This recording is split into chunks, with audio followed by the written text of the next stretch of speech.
Je reconnais les rires. Ils sont différents des paroles adultes. Ils ne cherchent pas à convaincre. Ils ne portent pas encore de poids invisible. Ils éclatent simplement. La première fois que je les ai vus, ils avaient 6 ans. Thomas courait devant, il tombait souvent. Il riait encore plus.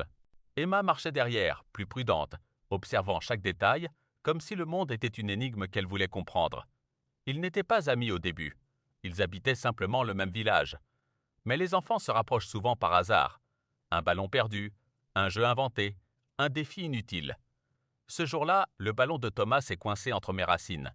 Emma l'a récupéré. Ils ont ri. Et quelque chose a commencé. Ils venaient presque tous les jours après l'école. Ils construisaient des cabanes imaginaires. Ils parlaient aux insectes. Ils me donnaient des noms. Un jour, Thomas a dit « Cet arbre, c'est notre base ». Emma a ajouté « Personne d'autre n'a le droit ». Les enfants aiment créer des mondes fermés, des territoires protégés. Les années ont passé. Je les ai vus changer. Leurs pas devenaient plus longs, leurs rires moins bruyants. Un jour, ils sont arrivés en silence, adolescents, assis côte à côte, sans parler. Il y avait cette gêne nouvelle. Les humains appellent ça « grandir ». Moi, je vois simplement le moment où les regards deviennent plus importants que les jeux. Thomas grattait la terre avec un bâton. Emma regardait l'horizon. Puis elle a dit « Tu partiras un jour ».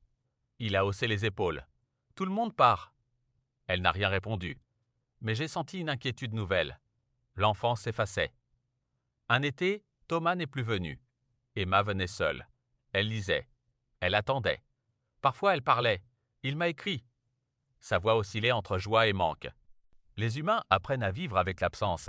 Mais certains liens ne se rompent pas. 2 ans plus tard, Thomas est revenu. Plus grand, plus sûr de lui. Ils ont ri immédiatement.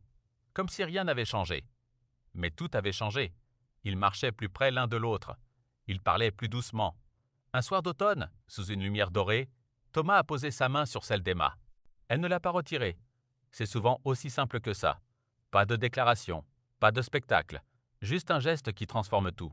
Ils sont venus souvent, ils parlaient d'avenir, de rêve, de peur aussi, parce que l'amour n'est jamais uniquement léger.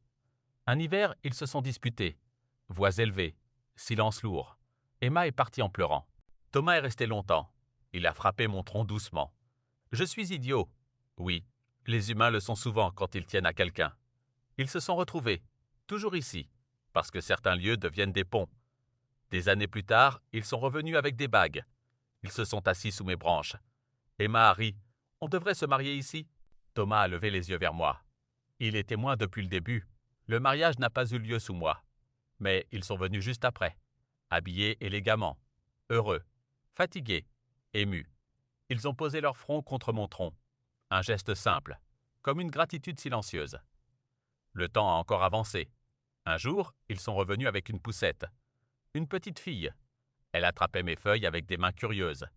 Thomas riait comme quand il avait 6 ans. Emma regardait la scène avec une douceur nouvelle. Je les ai vus devenir parents, plus patients, plus attentifs, plus fragiles aussi. Ils revenaient souvent, parfois pour célébrer, parfois simplement pour respirer. Un soir d'été, leur fille courait autour de moi. Elle a demandé « Pourquoi vous venez toujours ici ?» Emma a répondu « Parce que tout a commencé ici. » La petite a réfléchi, puis elle a déclaré « Alors moi aussi je veux commencer ici. » Les humains pensent que les histoires ont un début et une fin, mais certaines sont des cercles. Je les ai vus vieillir, lentement, doucement. Leurs cheveux ont changé, leurs pas aussi, mais leurs regards non.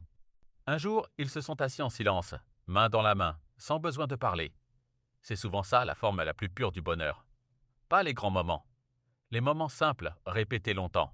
Je les regarde encore. Parfois ils viennent seuls, parfois avec leurs enfants devenus grands. Je suis resté là, témoin de leurs débuts, de leurs erreurs, de leurs retrouvailles et de cette chose rare, un amour qui ne cherche pas à être spectaculaire, seulement à durer. Demain peut-être je vous raconterai une autre histoire. Une histoire plus sombre.